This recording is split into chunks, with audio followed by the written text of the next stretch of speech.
You're listening to Opinion Science, the show about our opinions, where they come from, and how we talk about them. I'm Andy Luttrell. This month, it's a privilege to share this conversation with Dr. Matt Grizzard. Matt is an associate professor of communication at Ohio State University, where he studies entertainment media, and in particular, how our entertainment tastes are wrapped up in our sense of moral right and wrong.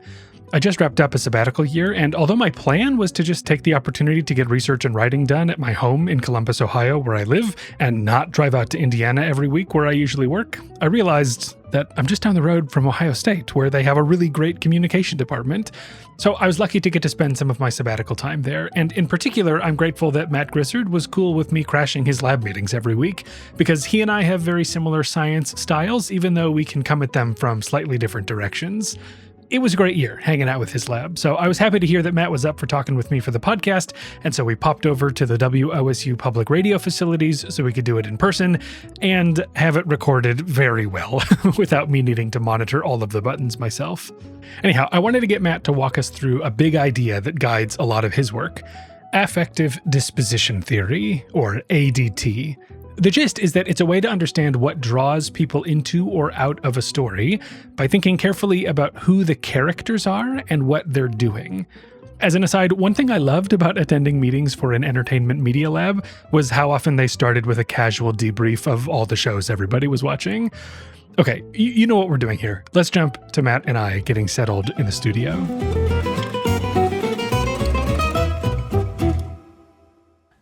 Have you used like the Notebook LM thing to create a podcast? Have you heard of this? No, I have not. Okay, it's extremely disconcerting. So I was like, oh, this is maybe like I'll try this as a because I had a little trouble understanding like what do I prep to talk to you?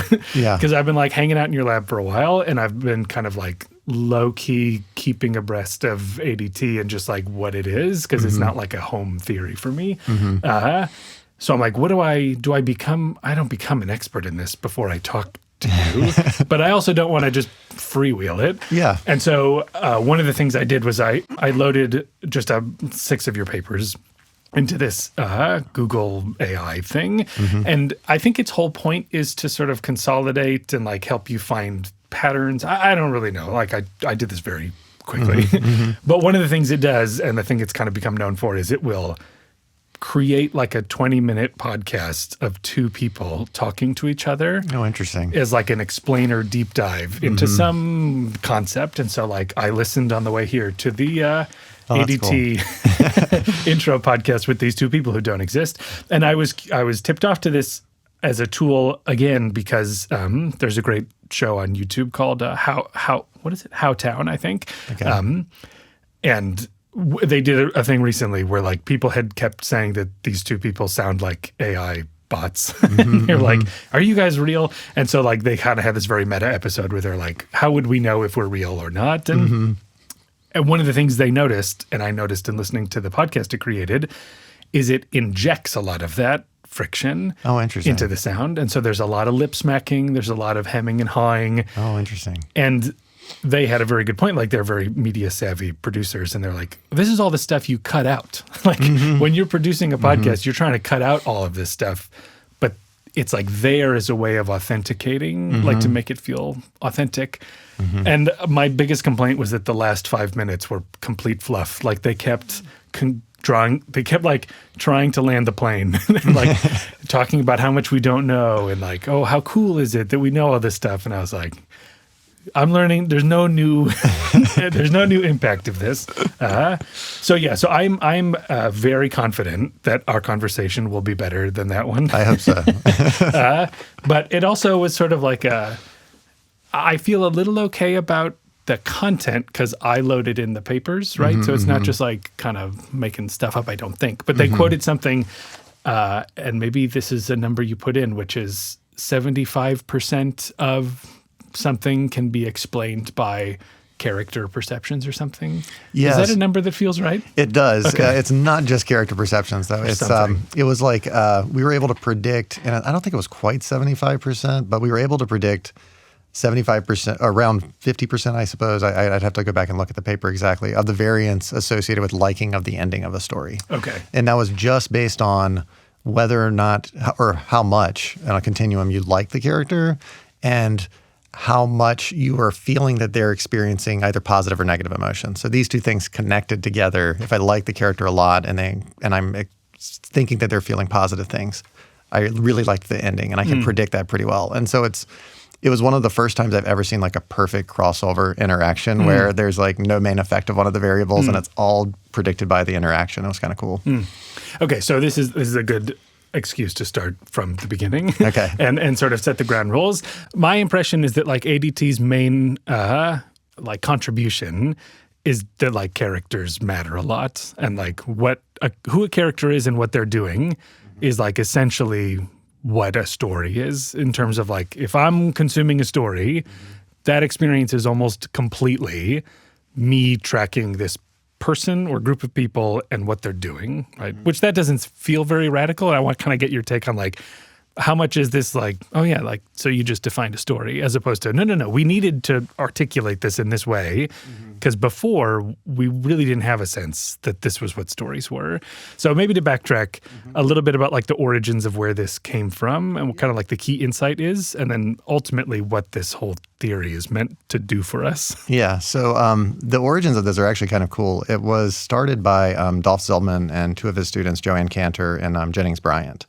And they were actually trying to explain why jokes matter. Like, why do we enjoy a joke, particularly like something that derides someone else? And so they were getting, the ideas about like, oh, maybe it's similarity. And if we're, making fun of somebody who's like us, we don't enjoy it so much. But if we're making fun of somebody that's not like us, we enjoy it more. And maybe even more so if we particularly dislike that person. And so some of the early studies they did were like comics showing a professor and a student at graduation, and one version was the professor putting a pie in the face of the student, and in the other version it was the student putting the pie in the face of the professor. And they showed this to professors and students, and clearly like you could predict who would like what there. But they also showed it to like professionals in the city, like bankers and stuff like that. And bankers also preferred the professor kind of like ridiculing the student more so. And so they were thinking it probably has to do with, how much we like the character and not necessarily just similarity. And so they extended this from humor into drama, because they said, drama is not just about ridiculing people. There's also a lot of benefaction of others that we see, right? Like somebody succeeding, somebody excelling. And so they were trying to think through, like, what is the best predictor of if I will like something good happening to a character or like something bad happening to a character. And so they started to think about, character liking as this big determinant of it, but then also the role of like moral judgment processes in it. So I think you're right. Like when you say that it's really the characters that matter, I think if we were listening to any story, right, and you don't care anything at all about the characters, you don't care what happens to them, right? Like you don't care if it's a good thing that happens or a bad thing that happens. You might feel a little sorry if it's a bad thing, but if you really like that character, you might be moved to tears kind of in a situation like that. So what before the Zillman stuff, was this kind of like the spark for understanding narratives and that? Or was there like other ways of thinking about this before then? Yeah, people have been thinking about this forever, right? Yeah. Like, Aristotle like talked about this, and it goes back to ancient Greece and what stories are like and how they should be structured. I think the thing that Dolph Zillman did that was really important is he brought it to the scientific community. And so my advisor was his advisee. And so like you feel like he's my academic grandfather. And so I know all of these inside stories about everything that happened. But basically when they were first trying to publish this work, they were getting a lot of pushback from the journals saying, fine, you did a decent study, findings are interesting, but the study of entertainment stories and narratives and things like that, that's not really serious enough for a journal that, is focused on scientific research. So we had we had theories about how stories work, and like people have been thinking about this forever, like I said. But I think what Dolph Zillman did was he was trying to bring it into the scientific realm, right? Like, so can I identify what are the basic building blocks of a story? And if I can, how much of those, how good are those basic building blocks at predicting overall enjoyment? And I think that's like a cool thing about ADT. It's a relatively limited number of variables that you're using to try to predict something that is really varied across people. And so it really just breaks down into how much do you like the character, ranging from like extreme hatred to extreme positive feelings toward the character through indifference as well as in there. And then what's happening to them in the story. Are bad things happening to them? Are good things happening to them? And even do you just anticipate that bad things might happen or good things might happen? That's kind of where suspense is coming from.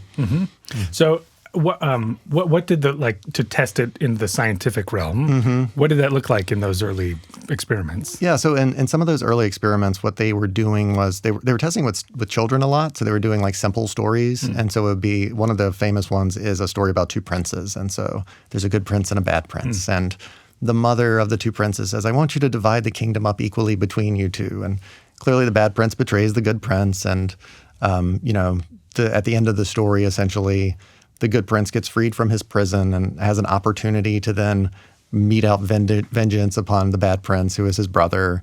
And they would manipulate things like, how does the story end, right? So the buildup is all the same, and we've got a good character and a bad character. At the end of the story, does the good prince punish the bad prince in exactly the same way, which would be like equitable retribution? Does he punish him even more, like leading to like even worse situations for the bad prince than he even faced himself, so like torturing him instead of just banishing him? Or does he forgive the bad prince entirely, right, and just say, you're my brother, I'm going to divide the kingdom up altogether and everything? And so what they found was that over-retribution ending was too much for most people. Young kids loved it. Like, young kids, like the sterner the jester, right? Like, bad person gets punished, great. Like, yeah, heap it on. But older kids didn't really like that ending as much. Everybody hated the forgiveness ending, right? And that ending with it was where it was like equal justice. That was the one that tended to be preferred. You saw more like smiling and things like that from the kids when they were doing like facial coding of like the films that they did of the kids' faces and stuff like that. That's kind of what the scientific study is, right? Like, we take a story and we try to manipulate it so that we have a very clean, similar story between different features, but in one version, the main character is moral, and in another version, they're immoral, or in one version, they're competent, and in the other version, they're incompetent. And then also altering kind of what's happening at the end of the story. So, you couldn't really do this with like Cinderella, for example, but like, imagine if Cinderella was evil to all the mice at the beginning and was like constantly, shooing them away and scaring them, and was, just a terrible person, like while she was doing all of this cleaning. And then at the end of the story, instead of her getting this glass slipper on her foot, her sisters get it. And like, so, you can't do that with the story that everybody knows. Right, so we write them and try to hold as much constant as possible between the different versions. So it's like, it's akin to medicine studies, right? Where you have a placebo and a control and like different treatments and things like that. So like expanding it out, like you end up with a handful of different versions of what is ultimately the same story in terms of its like constituent players. But then you like, ultimately you want to know, like, did you like the story? That's why I wonder, like, what is the problem that we're most trying to solve? Is it like, what stories do people like when they're done? Is that sort of like the key judgment that we're trying to predict as accurately as possible? I think it depends on how you want to break it down. And so I see ADT, disposition, affective disposition theory, is kind of trying to predict three different things. And so one of them is kind of like the evaluation of characters. So there's lots of things that make characters likable or dislikable to people, right? And what is the kind of like central version of that? So you could think about in psychology, right? We have like person perception research and, what makes people perceived to be competent or warm and things like that. Stories tend to be an area where you focus a lot on morality and like what's approval really of a character's behavior. Do I approve of what the character's doing? Do I disapprove of what the character's doing? And so that's one version of it, right? Where you're trying to predict feelings toward the character. The second element that ADT is trying to predict is moment-to-moment emotional responses. So, films use suspense constantly, and what I like to call, and what the discipline and the literature is called microplots. So, like, you go to a Batman movie, he's not going to, die at the end of the movie, right? Like, but you also know that there's going to be moments throughout the movie where you feel nervous, right? Like something bad might happen to Batman. And so stories will set up these situations where we're kind of anticipating what's going to happen next. It's the damsel in distress tied to the train tracks. It's Batman being tied up by the Joker. It's Lex Luthor having, Superman on his knees with kryptonite in his hand. It's all of these moments where we have a light character in a really bad situation, and that produces anxiety for us. It's akin to seeing, a good friend in a bad situation, right? It produces these feelings of, oh no, I hope this character ends up okay. And so that's kind of the second component. It's like the moment-to-moment emotionality of it. And then finally, the third thing is the enjoyment, right? Like the ultimate kind of response to the story. Did you like the story? Are you talking about it afterwards? Would you want to go see a sequel for this? I think this is where industry is probably a lot more interested in trying to understand this, because it's, they're putting a lot of money into movies. Like, what plot elements do I need here? How do I improve the plot elements? And so I think understanding the, enjoyment of that resolution. So we've anticipated something. When we see the resolution to that, how do we feel in that situation as well? So that's kind of like the third thing it's trying to predict. The industry thing makes me think of like, well, how are they?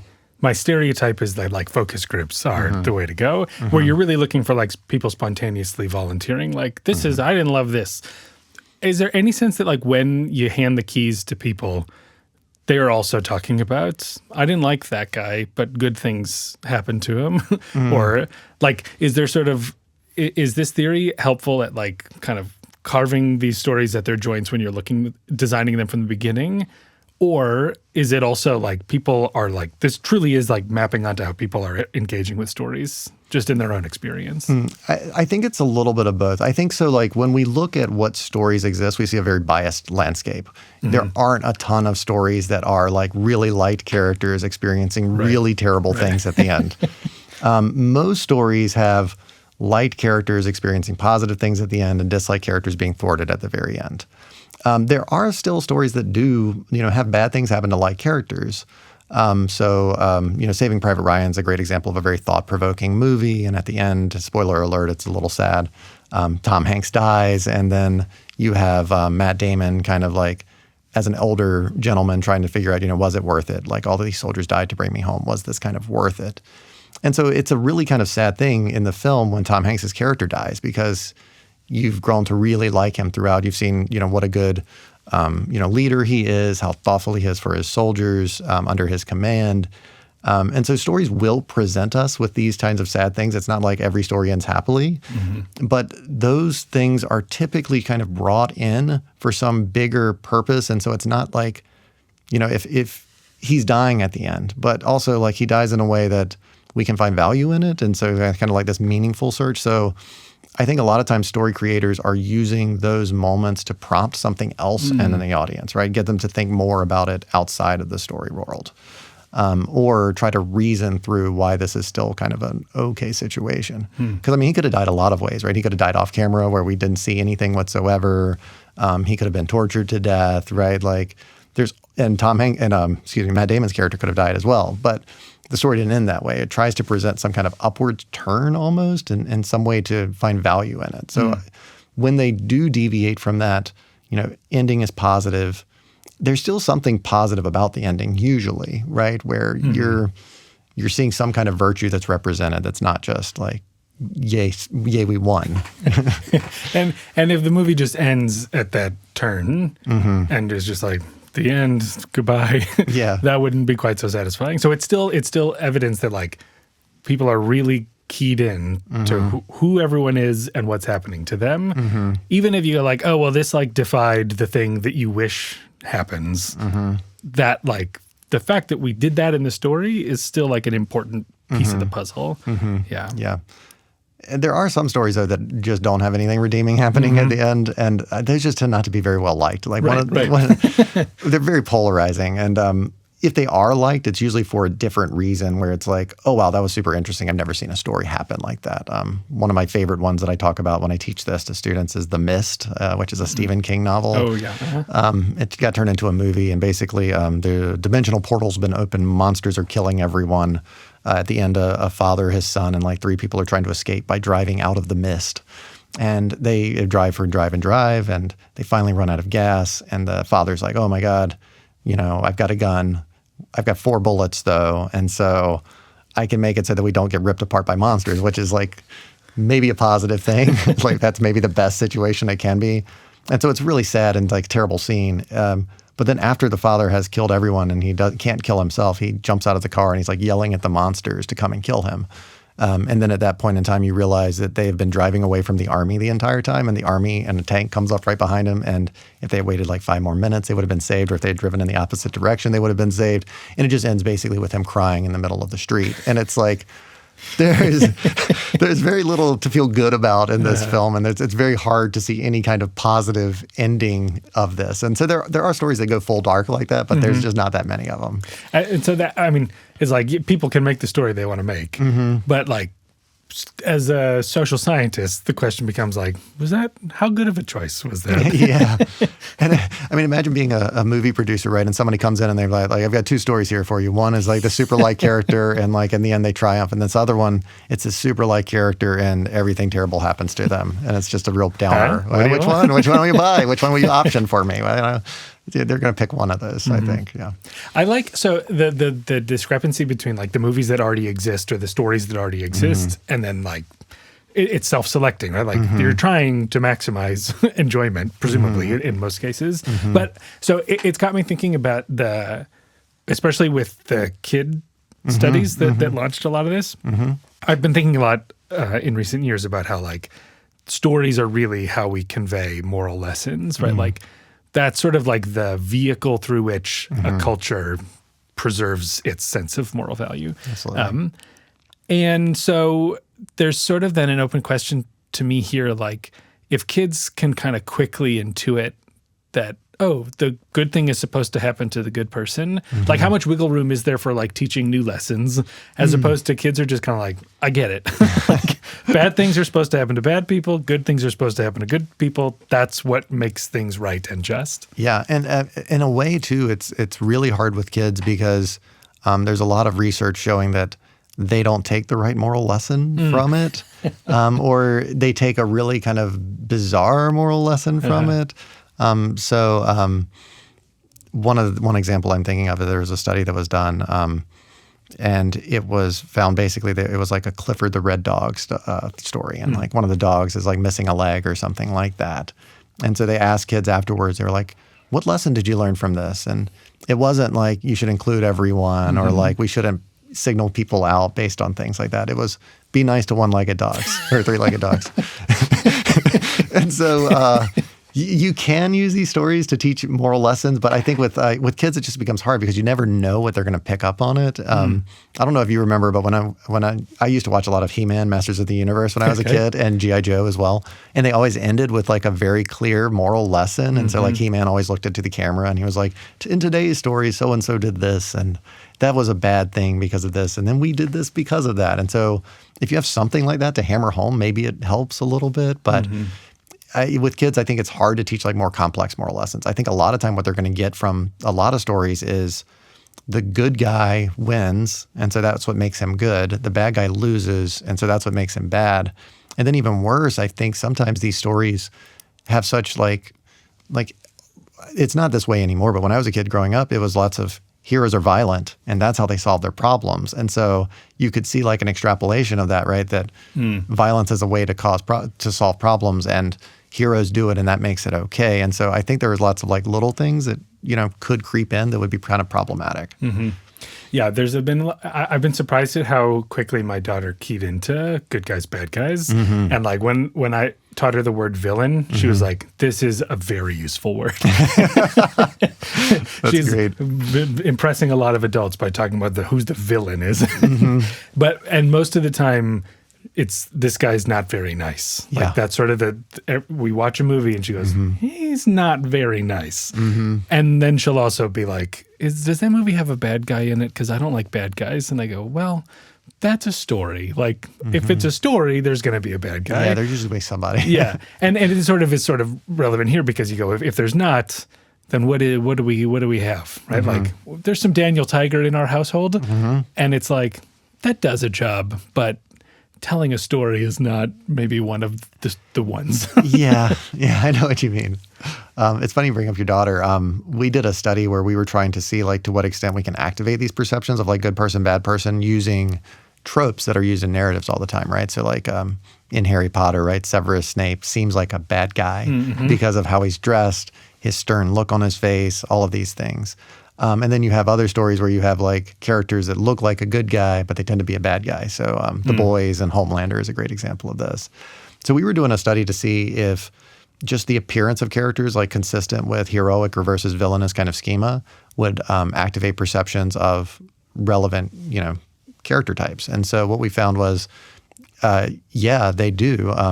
A heroic-looking character, like earth tones, kind look in their face, things like that, is perceived to be more moral than a character who wears all black and has stern-looking eyebrow features and things like this. So when we were creating these stimuli, I was showing them to my daughter, who was probably like 4 or 5 at the time, I'm guessing, just to see like, am I on the right track here? And so I was like, what do you think of this guy? Is this a nice guy or a mean guy? And I was like, mean guy. And I was like, okay, what about this guy? Is this a nice guy or a mean guy? And so she was really helpful in kind of like pilot testing some of these initial stimuli. It sort of brings up like the work that you have done in this area. And my impression is that like at least some of it is driven by like what I might call stereotypes in the process, right? So that my notion of who's good and bad, I'm not always learning directly from what I'm seeing, but I'm sort of guessing based on these more superficial features. And so, you mentioned that like we get this information in all sorts of ways. Like what are the kinds of ways in which people are kind of filling in that calculus as they watch a movie or listen to a story or something to sort out who's good, who's bad, and is what's happening to them something I can stand by or not? So, visual appearance is a big one. And so this is where people like really lean into it, especially like casting directors and things like that, right? Like I can't imagine ever John Malkovich being cast as this like lovable like school teacher, family man, right? He's more likely to be cast as a villain. So visual appearance is a big one. That's like a big driver of it. There's also like a protagonist bias, I think, where stories are presented to us from a particular angle from the very beginning. And so even though we don't necessarily might consciously realize like this is who I should be rooting for, the way the story is introducing the character makes us kind of like tipped off to like, oh, this is somebody who's good or positive and this is who I should be rooting for. So like the repeated patterns that we observe over and over and over in stories. I mean, Campbell talked about this as like the monomyth and like the hero's journey. Kurt Vonnegut did work on this where he talked about the shape of stories and how stories, follow specific shapes of, starting bad but moving towards good, or starting good and then moving towards bad. So I think the repeated patterns we see kind of like help us figure out who we should be rooting for. I think so, narrative creators are well aware of those as well, even if like they don't know what ADT is, for example, right? They know these types of things. So those are the big ones. What we found though in a lot of our work is that those types of cues are easily overridden. So if we write a story and we try to like point out that this character is really good, as soon as you see that character do something that you might disagree with a lot, you're very willing to update your opinion of that character in the story. So if you find this character and, he seems like a nice, wholesome guy and like he has all the same interests that I do, if all of a sudden you find out that like he's running a dogfighting ring, like that might be a bridge too far. And now all of a sudden you're willing to update your opinions about him. So we do engage in this kind of updating process. It's another one of those situations where like the scientific study of it kind of has to take place with carefully created narratives, because again, like when people are writing stories, they're not engaging in like the entire universe of possible actions, right? They're trying to think through like, how do I keep the audience engaged with this character? And so like looking at those types of updating processes with naturally occurring stories becomes kind of difficult. You have to really kind of craft your own, because you just don't have many where the fairy godmother doesn't show up or something like that in the middle. So I wonder if you could talk about, you've crafted like a version of this where you can like do these things. And it's a good also maybe encapsulation of maybe there are things about ADT that we haven't, I don't know if there's, it's sort of it's been around a long time and it's gone through a lot of shifts. And so like, I'm not good at tracking whether we've covered the current state of it so far.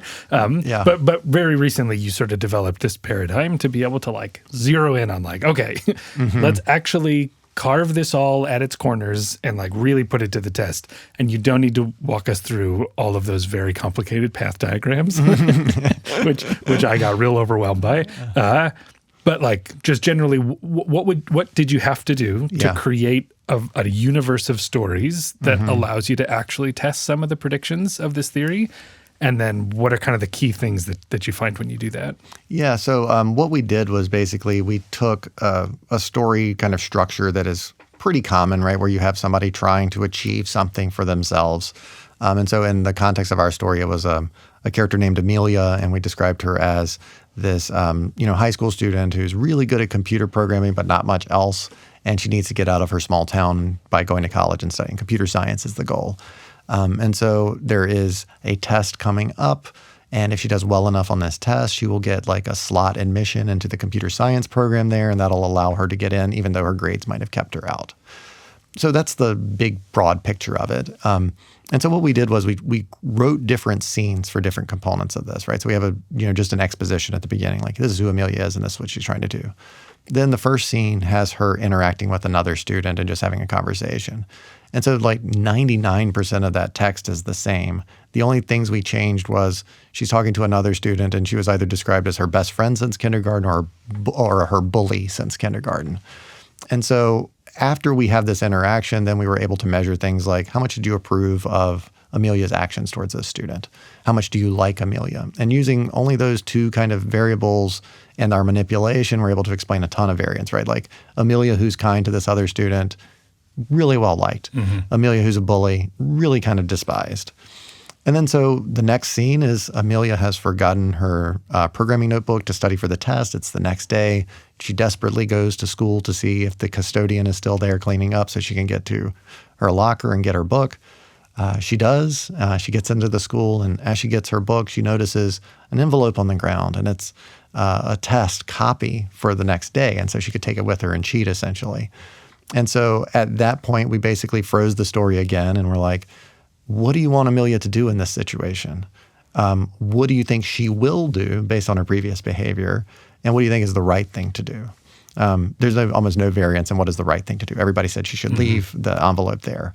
A few people, and then what do you think she will do? That's very much predicted by past behavior. So if she was kind to the girl in the first scene, you think she's going to leave the envelope and not cheat. If she's cruel to that girl in the first scene, you think she's going to take the envelope and cheat. But what was kind of interesting in our findings was that Amelia, the more you liked her, the more you wanted her to cheat. So because it's going to kind of help her out. So again, we had this like scene where we could stop the story midway, like see what's being predicted there. Then the next scene, like she decides either she's going to cheat or not cheat, and that was randomly determined. And we described it as like she feels good about her choice regardless. So like implying that she's comfortable cheating and she's also feels good about not cheating.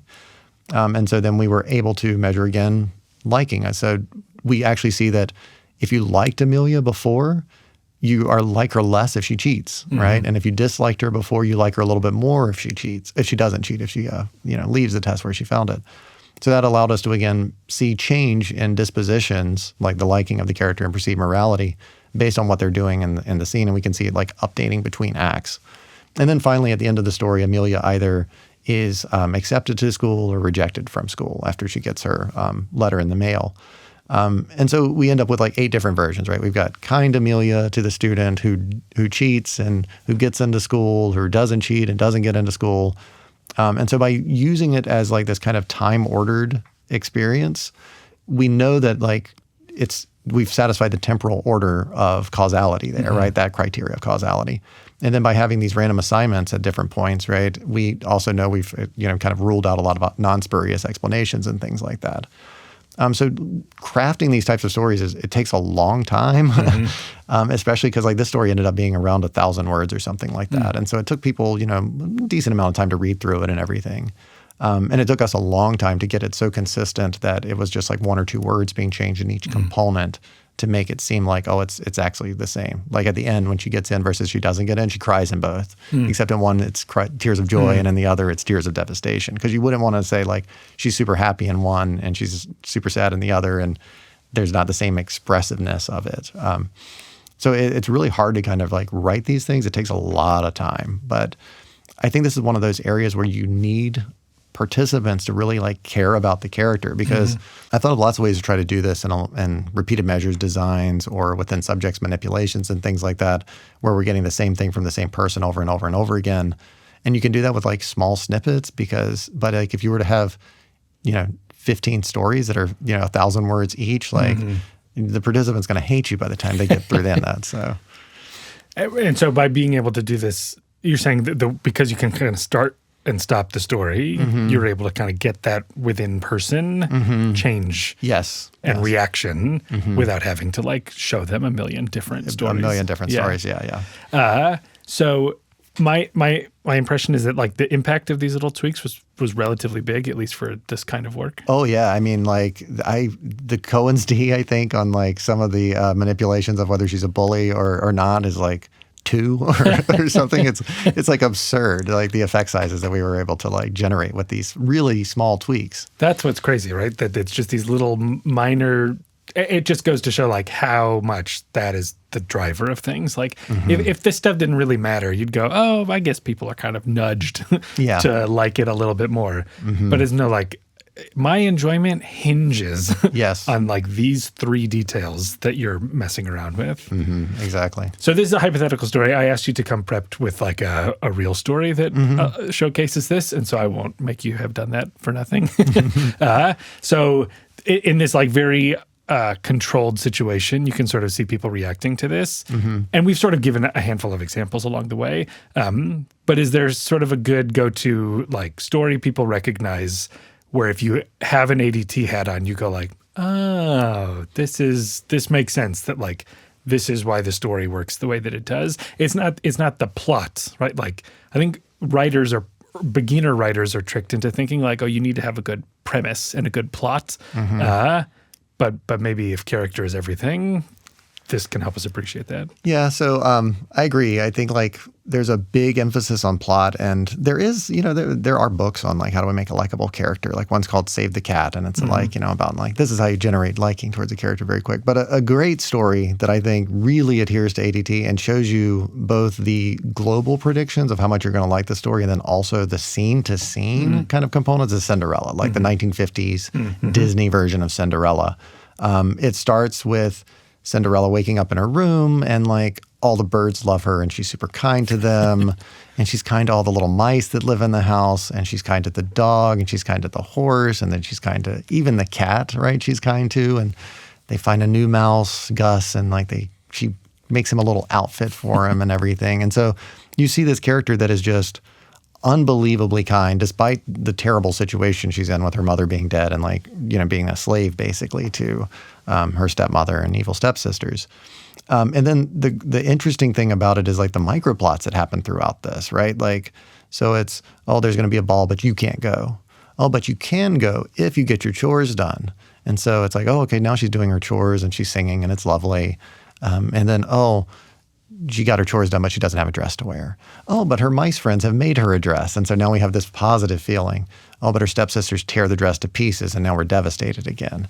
Then the fairy godmother comes along. It's like, I'm going to make you a new dress. And we feel positive again because we like Cinderella. Like if we didn't care about who Cinderella was, all of these events that are happening, right, are not that important. Right. And if we hated her, we would be like, good, I'm glad their stepsisters tore that dress off of her. What are you doing, mice? Yeah, Stop totally. it. Yeah, exactly. And then the ending, right, like it really builds up to this, right, where she gets locked in the tower and she's trying to get out and like the princess or the king's helper is trying to get all these shoes on these women and everything. And he's trying to leave and she's like finally escapes thanks to her mice friends. And then she's getting ready to try on the shoe and the stepmother trips the guy and it shatters into 1,000 pieces. And so her heart drops again. But then she has the other shoe with her. And so it's this repeated pattern. And there's this great scene at the end where Cinderella's joy, it comes right after you see just a devastated look on her stepmother's face. There's like a zoom in shot to how upset her stepmother is that she's going to get to try on this shoe and leave and she's going to have to find a new housekeeper. And so, again, it's just how much we like Cinderella and then how much we hate her stepmother getting combined together. If you're lukewarm towards both of these characters, it's not a big payoff. If you really like one and really hate the other, it's a huge payoff. It's a good example, too, that this isn't just like, oh, I just happen to like it when these good things happen to good people. It's that I want good things to happen to good people. Yeah. And so it's really kind of this like forward momentum as opposed to just a passive like, I see a scene and I go, I like this one. I don't like this one. It's that like I'm actually like invested in an outcome that is going to like satisfy my just craving for justice. Absolutely. So why what is this? Why do we do this? Why do we care? you mentioned like, I think it's, I can understand the editors in the early days of those journals being like, oh, cool. You want to talk about story characters? What to you, like, what is why is this important beyond the like scratching an itch of, I wonder why people like this movie? I think what this reflects is like, it's not just stories where we're doing this. I think this is something about who we are as people. Like, I think you see this everywhere in your life. Like, I think this explains sports, and like affective disposition theory has been explained with sports, right? Like, if we think about, we're on OSU's campus right now, and I'm a professor at OSU. I like to tell my students the only thing better than OSU winning is Michigan losing, right? And if you're a big fan, those things are huge payoffs. I think we saw it this year with the Super Bowl as well, like which characters or players are being portrayed as like good people versus bad people, who deserves it more, who deserves it less. So I think we see it there.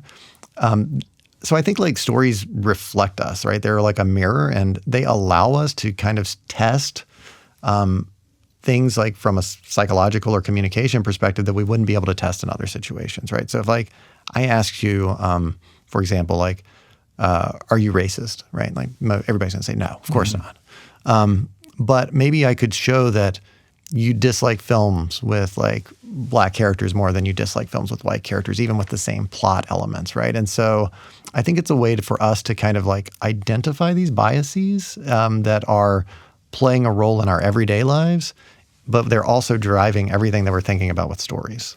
And you probably guessed that this is where I was going to go, was is this different than just understanding people in our world? That's sort of my like my social psychologist glaring at media communication work is like, is that different? Like, just because it's on a TV screen, is it different? And also, to turn it back on me, is what we're doing any different? Like when we use a bunch of vignettes to like, because I have a paper looking at, I update my impression of a person when they've done something bad and I thought they were good, and I'm quick to say, oh no, now you're a bad person.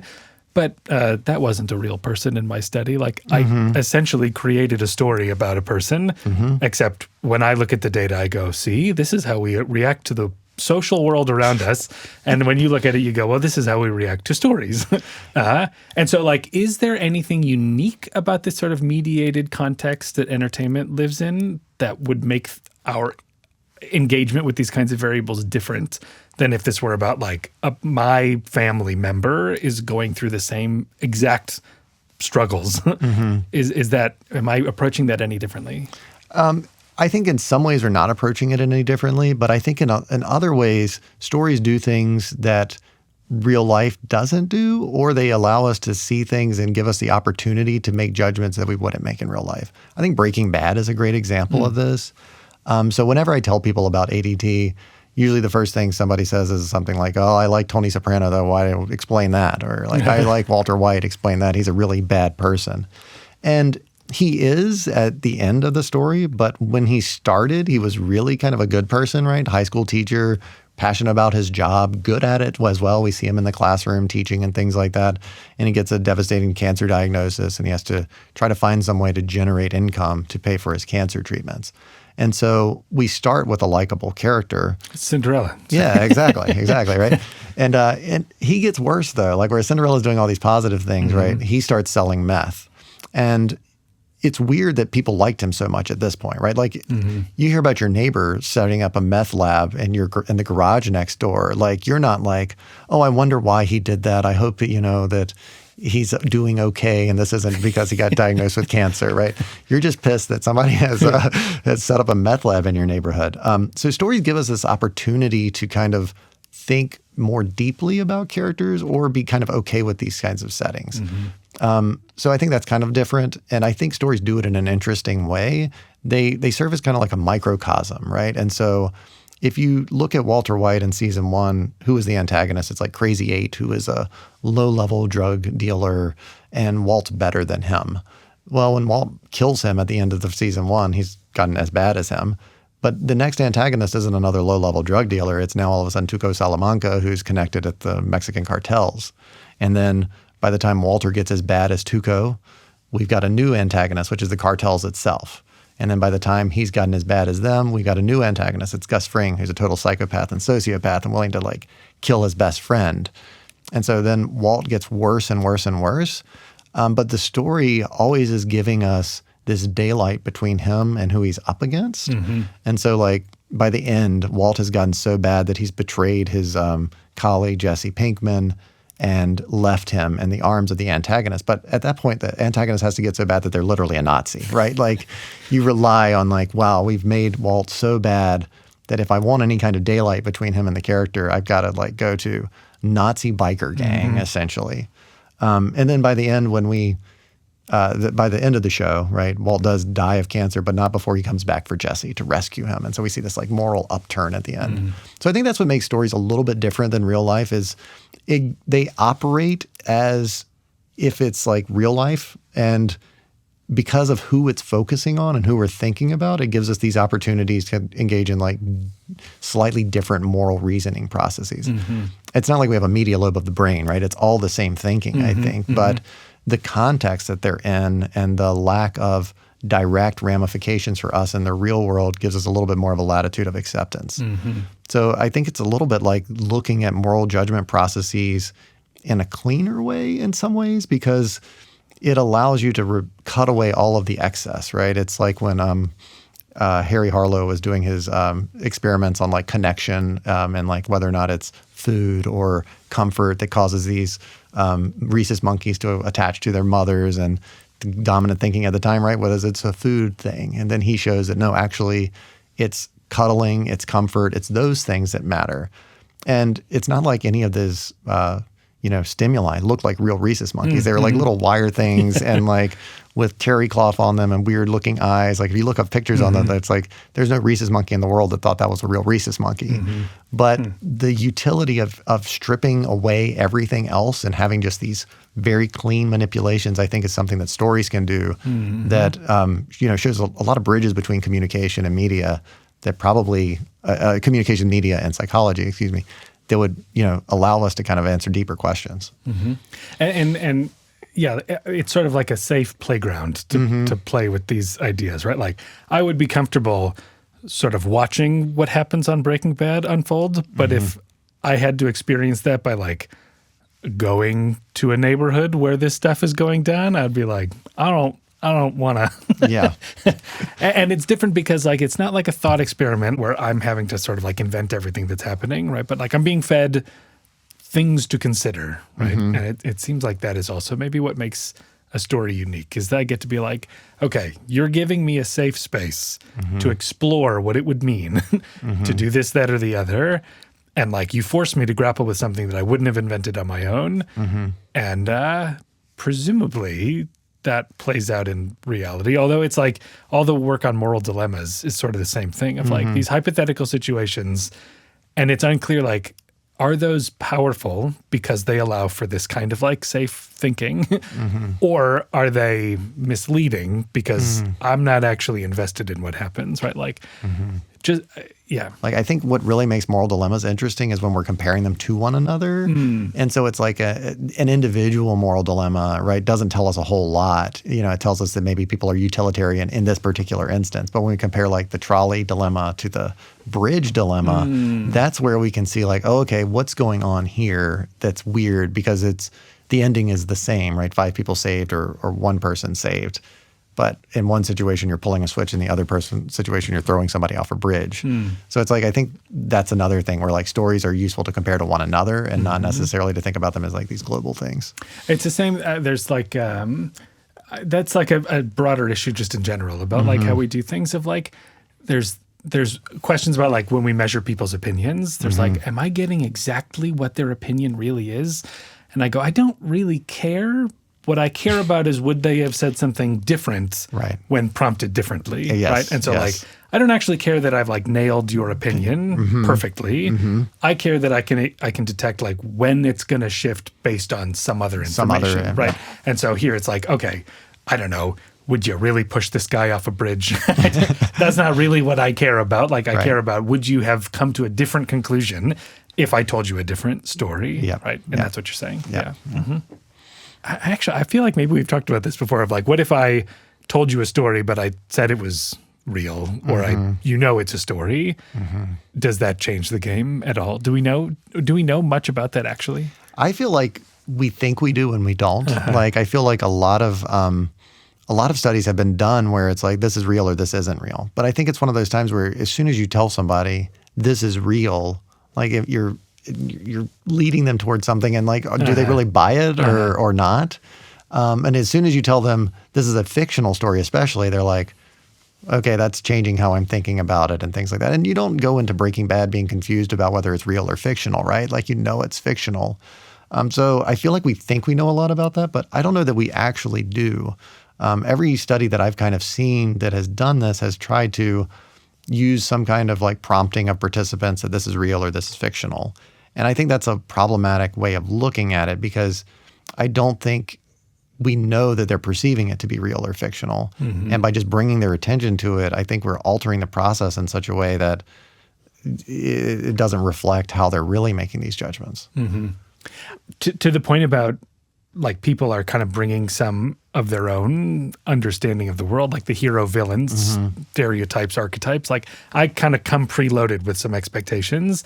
Seems like that's also happening with different kinds of stories, right? Like I don't have to say this is a fictional story, but if I'm like, this is on TV, I go, I'm going to go ahead and boot up the fake TV show program, as opposed to something that is either like based on a true story or it's a documentary, right? I'd bring a different just set of assumptions to it. And it makes me wonder, like, what if, I feel like there have been times where you watch what you thought was fiction and then you discover that it was real, and you go like, the fact that makes me rethink everything is to me like a little bit of evidence that like I'm using a slightly different program to parse that story, right? If you go like, wait a minute, this all actually happened. Like now I like worry that I have the wrong take on what happened. So I don't know, maybe this is fodder for another time maybe. No, I don't know. I think that's interesting, because this is something that I've struggled with and thinking through this, and like, where does this go next? Like, where does ADT research go? One thing is like the retrospective like analysis of things, right? That's something that's kind of like prompted by the story. But when we're in a theater and we're watching something, a lot of times we're taking it as real and we don't even realize it. And it's usually something that brings us out and reminds us that it's fake, that makes us identify that. Like there'll be something in the plot that it's just like, that's absurd. This would never happen in real life. Or I can't believe somebody would respond that way to it. Or you see a character that you know from something else, and all of a sudden you're like, oh yeah, that's that actor. And so when we're in situ, like watching it, I feel like the processes are probably the same. And so there's usually something that's pulling us out of that's making us think differently about it. You sort of got me right to the where I was going to wrap up, which is like, what are the open questions? Like, what do we still, I mean, it's been around a while. What do we still go like, we haven't quite cracked the code of this in terms of like how all these things are playing out? Or does it feel pretty well established at this point? I think it feels pretty well established, but I think there are a lot of open areas for it. I think the big thing that we don't know a lot about is everything else that influences character liking. Like right now, that's kind of treated as noise in the model. Like the big thing is character morality.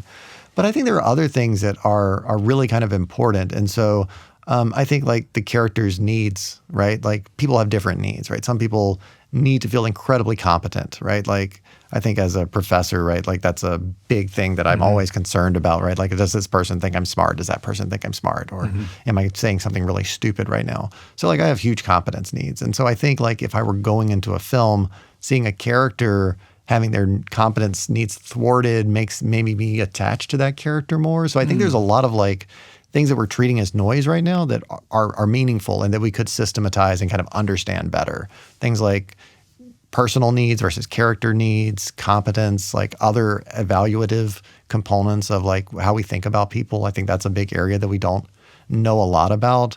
I think the emotions and how they unfold over time isn't really well understood. there is work in like fMRI and using biophysiological measures that look at responses to stories over time. But again, a lot of that is using pre-existing stories, right? Like a lot of those fMRI databases of people like watching things. You're watching stories that exist. Well, what stories get made? The ones that people like. Right. So you've got a lot of like reduced variance there. So it's when you have that kind of situation and you have like reduced variance, it gives the possibility that the big systematic factors that would vary between stories are minimized. And what you end up with is noise amplifying just like weird things that are happening in this story. So I think that's another area where we really don't know a lot about is like the in-process responses to stories and particularly how they relate to like big plot structures. So I think those are kind of like big questions that we don't know a lot about. Okay. Well, I expect you to answer them all. Yeah, totally. Absolutely. And in the meantime, thanks for catching us up on this theory of characters and stories. All right. Thanks. Thanks.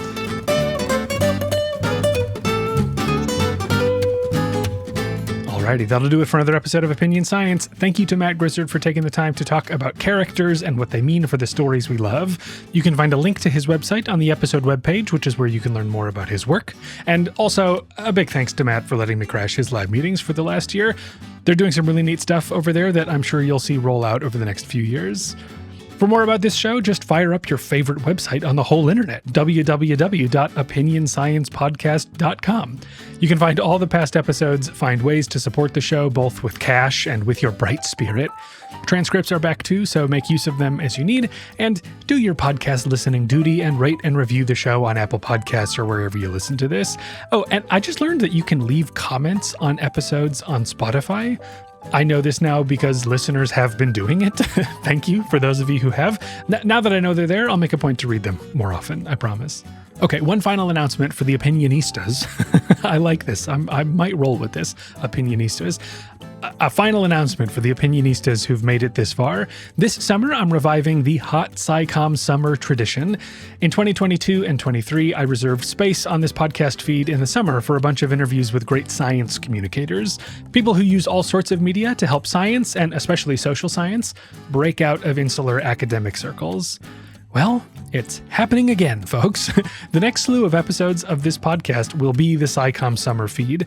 I get that maybe that's not what all of you are here for, so just know that Opinion Science Classic will be back in September, so happy summer vacation in the meantime if you're gonna bounce for a couple months. But I'm really excited about the SciCommers I talked to, and I hope you'll stick around. You'll get more of an announcement on that in a couple weeks, I think. All right, that's it for now. Thank you for listening, and I'll see you when I see you for more Opinion Science. Bye-bye.